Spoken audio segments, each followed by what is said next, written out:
അല്ലാഹുവിന്റെ അനുഗ്രഹത്താൽ ഈ മണ്ണാർക്കാട് എന്ന പ്രദേശത്തേക്ക് വരാൻ അല്ലാഹു എനിക്കൊരു അവസരം തന്നു.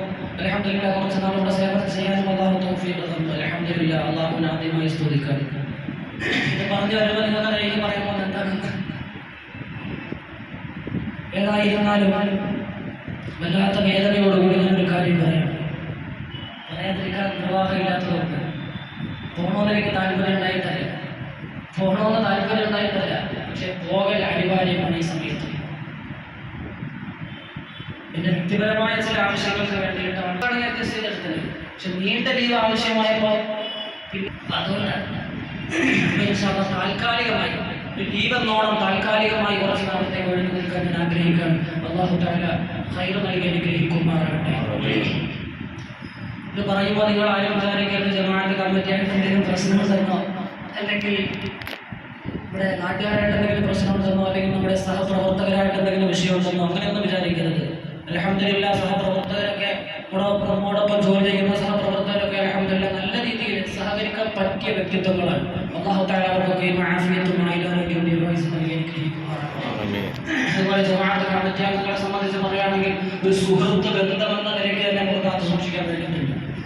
അത്യാവശ്യ കാര്യങ്ങൾക്ക് വേണ്ടി ഞാൻ ഫോൺ ചെയ്യുമ്പോഴാകട്ടെ, നേരിട്ട് കാണുമ്പോഴാകട്ടെ, ഒരു സുഹൃത്ത് ബന്ധം പോലെ അല്ലാഹു തആല അത് നമ്മുടെ മരണം വരെ നിലനിർത്തി തരട്ടെ. ആഖിറത്തിൽ ഉതകുന്ന ബന്ധമാക്കി അല്ലാഹു സ്വീകരിക്കട്ടെ. പ്രത്യേകിച്ച് മണ്ണാർക്കാട്ടെ കാര്യമാണെങ്കിൽ പറയപ്പെട്ട നാട്ടുകാരെ പറയാതിരിക്കുന്നത് നല്ലത്. കാരണം ഈ നാട്ടുകാരെ സംബന്ധിച്ചിടത്തോളം ഒരു പ്രത്യേകത നിങ്ങൾക്കത് പെട്ടെന്ന് മനസ്സിലാവില്ല, എനിക്ക് മനസ്സിലാവില്ല. വെളിയിൽ നിന്ന് വന്നാൽ മണ്ണാർക്കാട്ടുകാർക്ക് ഒരു പ്രത്യേകതയുണ്ട്. ചിരിച്ച് ആളുകളെ മയക്കും. ആ ഒരു പ്രത്യേകത മണ്ണാർക്കാട്ടുകാർക്കുള്ളതാണ്. ഞാൻ മനസ്സിലാക്കിയിടത്തോളം അല്ലാത്ത ആളുകൾ ഉണ്ടാവും. അല്ലാഹു തആല ആ ഒരു ചിരി മരിച്ചു കിടക്കുമ്പോൾ അല്ലാഹു നിലനിർത്തി തരട്ടെ. ആമീൻ. അല്ലാഹു നിലനിർത്തി തരട്ടെ. പിന്നെ ഭക്ഷണത്തിന്റെ വിഷയമാണെങ്കിൽ അതിനൊന്നും ഒരു കുറവൊന്നുമില്ല. പല സഹോദരങ്ങളും വിളിച്ചു എന്താവശ്യമുണ്ടോ നിങ്ങൾ ഡിസ്കോൾ ചെയ്താൽ എപ്പോഴാണ് എന്ന് പറയുന്ന സഹോദരങ്ങൾ. ഭക്ഷണത്തിനാണെങ്കിൽ ഒരു ദിവസം തന്നെ 3, 4, 5 ആളുകൾ വന്നിട്ട് പറയാറുണ്ട്, എപ്പോഴും എടുത്തന്നെ കഴിക്കുക, ഇന്ന് എൻ്റെ വീട്ടിൽ കഴിക്കാൻ പറഞ്ഞു. പലരും വീട്ടിൽ വിളിച്ചോണ്ട് പോയിട്ടുണ്ട്. അല്ലാഹു തആല അവർക്കൊക്കെ ഖൈർ കൊടുക്കട്ടെ, അവർക്കവർ അല്ലാഹു ഖൈർ കൊടുക്കട്ടെ. സത്യം പറഞ്ഞാൽ ഞാനിവിടെ സേവനം ചെയ്ത് കൊതി തീർന്നിട്ടില്ല, ആസ്വദിച്ച് തീർന്നിട്ടില്ല. സത്യം.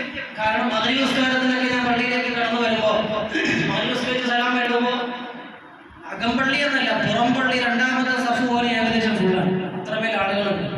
അപ്പൊ അതിന് നേതൃത്വം കൊടുക്കാൻ കഴിയുക എന്ന് പറഞ്ഞാൽ അല്ലാഹു എനിക്ക് തന്നൊരു സൗഭാഗ്യമായിട്ട് ഞാൻ മനസ്സിലാക്കുന്നത്.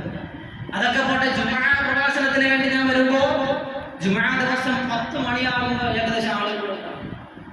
10 മണിക്ക് ഞാൻ പലപ്പോഴും ശ്രദ്ധിച്ചിട്ടുണ്ട്.